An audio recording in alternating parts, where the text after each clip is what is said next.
마가복음 2장은 중풍병자를 치유하는 장면 1절부터 12절까지, 그 다음에 제자 레위를 부르는 장면이 13절부터 17절까지, 또 금식에 대한 논쟁이 18절부터 22절까지, 또 안식일에 이삭을 먹는 것을 인하여 사건이 벌어지는 것이 23절부터 28절까지 등장합니다.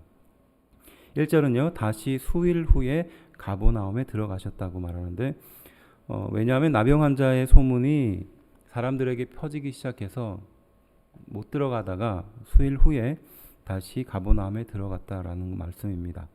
3절은요, 중풍병이라고 말하는데 당시 유대인은 죄와 밀접하게 관련된 병이라고 생각했습니다. 4절은요, 지붕이 평면이었고 오르는 계단이 있었으며 굵은 나무로 대들보를 세우고 작은 나무를 걸치고 그 위에 진흙이나 나뭇가지로 덮었습니다. 그래서 이렇게 위에 지붕을 뜯고 그 사람들을 내릴 수 있었던 거죠. 사람을 내릴 수 있었습니다. 5절은 내 죄사함을 받았느니라 라고 말하는 것은 실제적인 죄인지 또 병고침이 바로 죄사함에 대한 선포인지 좀 구별해야 되는 구절입니다.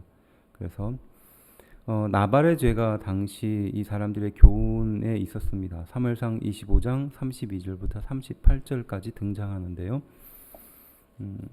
그러니까 병이 바로 병을 얻게 됐다는 것은 다른 말로 말하면 죄가 있었다. 죄 때문에 그 병을 얻었다라는 것이 사람들의 생각이었습니다. 그래서 내 죄 사함을 받았다라는 것은 실제적인 죄를 말하는 것이기도 하고 또 병 고침을 받을 사람에 대한 일종의 죄로부터 자유로운 선포, 그러니까 병을 낫게 되었다라는 그런 뜻도 보여주는 것입니다.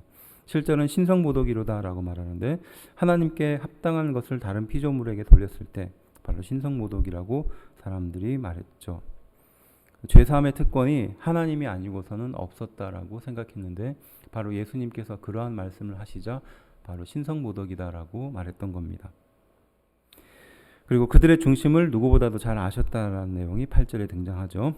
10절은요, 인자라고 말함인데 예수님이 메시아 사역을 하심을 드러낼 때 사용하는 말입니다. 그러니까 사람의 아들로 태어난 완전한 인간이라는 뜻으로 인자다라고 말하십니다. 그리고 죄를 사하는 권세라고 말하는데 특별히 왜 유대인들이 이 말에 예민했는지 조금 더 연구해 볼 필요가 있습니다. 그리고 14절은요, 알표의 아들 레위라고 말하는데, 그리고 세리 마태, 이 마가복음 10장 13절에 등장하는데요. 이들은 레위가 본명이었습니다. 세관에 앉아 있는 것으로 그의 직업과 이곳이 가버나움이라는 것을 추측할 수 있습니다. 왜냐하면 가버나움이 당시 경제의 중심지였고 그곳에 세관이 있었기 때문입니다. 이 세관은 크게 두 부분으로 나눠져 있는데 청부업자와 세관 이렇게 두 부분으로 좀 세분화할 수 있었습니다. 이 청부업자는 토지나 인두세를 걷어들였던 사람입니다. 그리고 세관은 어업세라든지 통관세라든지 통행세 같은 것들을 징수했던 사람들을 세관이라고 말했습니다. 그래서 상대적으로 청부업자는 땅과 사람들에 대해서 세금을 걷었기 때문에 세금 걷는 일이 그렇게 힘들지는 않았죠. 그렇지만 이 세관들, 통행세라든지 어업세라든지 이런 기타 일반적으로 사용하는 이 세금에 대해서는 아무래도 좀 어려움이 있었습니다. 그리고 이것을 집행했었던 세관은 성금으로 얼마 정도를 나라에 내고 그 성금을 다시 회복하기 위해서 더 많은 세금을 부과하는 경향들이 있었죠. 많은 이익을 남기기 위해서 더 많이 노력했던 겁니다. 그래서 이 세관, 특별히 청부업자보다 이 세관에 대해서 사람들이 좀 안 좋은 더 시각을 가지고 있었어요.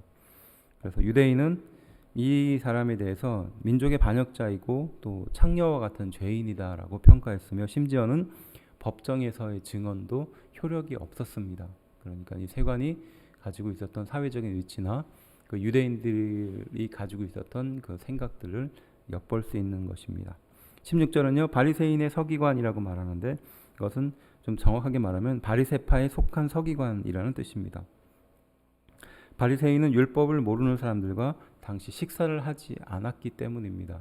그런데 예수님은 죄인들과 함께 식사를 했기 때문에 바로 이런 말을 했던 거죠.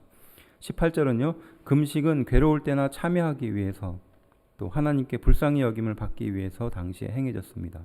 또는 국가적인 재난을 피하기 위한 행위로 지켰기도 했습니다. 또 마지막으로 자신의 신앙심을 보여주기 위해서 이 수단으로 사용했습니다. 자신이 얼마나 경건한지, 자신이 얼마나 하나님께 헌신적인 삶을 살았는지 보여주기 위해서 바로 이 금식이라는 도구를 사용했던 거죠. 19절은요. 혼인잔치 기간은 예수님의 공생의 기간을 의미합니다. 그러니까 예수님께서 이 세상에 오셨던 것은 바로 이 혼인잔치 기간과 동일하다. 그러니까 그 혼인잔치 기간에 금식하는 사람이 어디 있겠느냐라고 예수님이 말씀하시는 거죠. 20절은요. 신랑을 빼앗길 날이라고 말하는데요. 이거는 결혼식 마지막 날 신랑을 신부에게 데려다주는 날을 의미하는 것인데 좀 연구해 볼 필요가 좀 있습니다. 그래서 원수들에게 신랑을 빼앗기는 날로 볼 수 있는데 예수님은 그렇게 표현하셨죠. 그래서 예수님이 십자가에 달려 돌아가시는 그 이후, 그러니까 죽음의 권세 아래 놓여져 있는 그 3일의 기간을 바로 신랑을 빼앗기는 날로 표현하기도 합니다. 21절은요. 생배조각이라고 말하는데 이것은 질기고 신축성 있는 천을 말하는 겁니다. 그에 반해서 낡은 옷은 그렇지 않겠죠.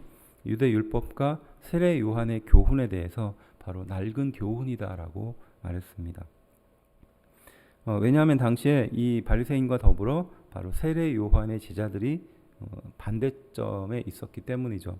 당연히 세례 요한을 따랐던 세례 요한의 제자들도 예수님에 대해서 알고는 있었으나 그분의 말씀에 대해서 정확하게 이해하지 못했던 것으로 추측합니다.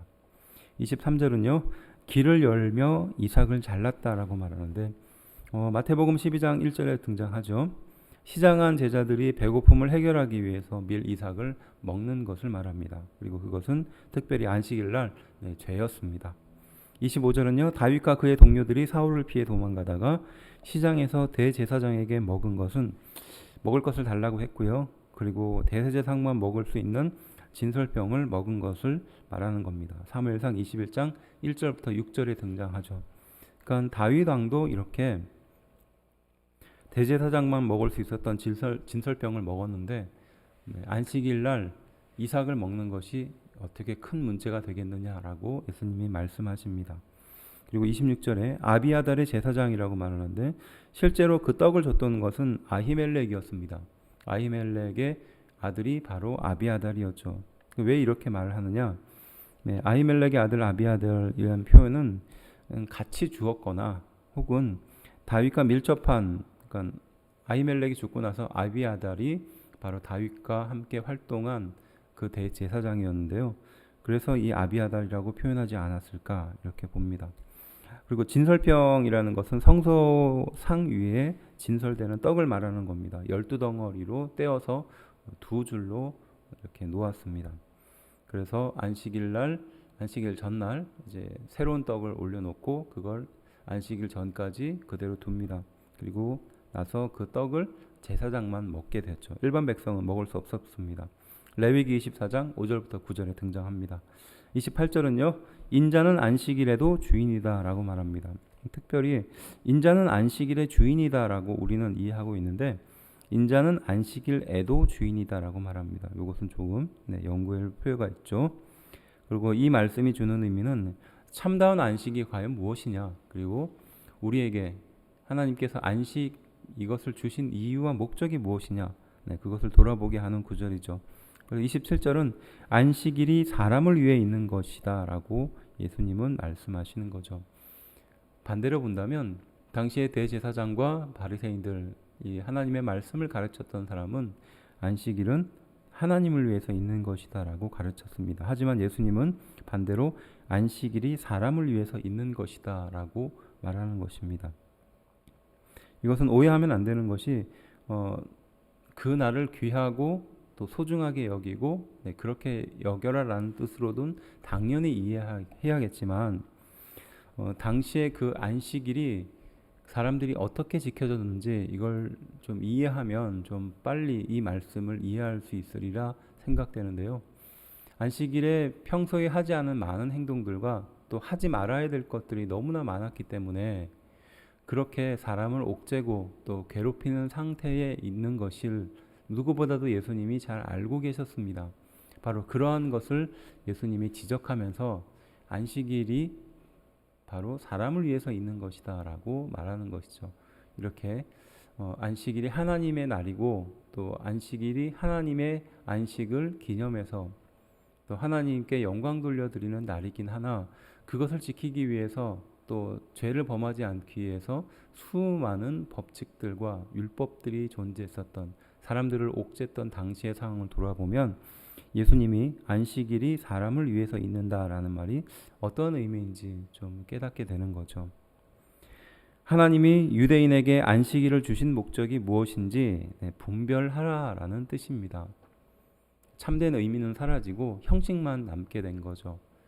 그래서 반드시 지켜야 될 중심은 잃어버리고 겉모습만 남게 됐던 당시의 상황을 예수님이 말씀하셨던 것입니다.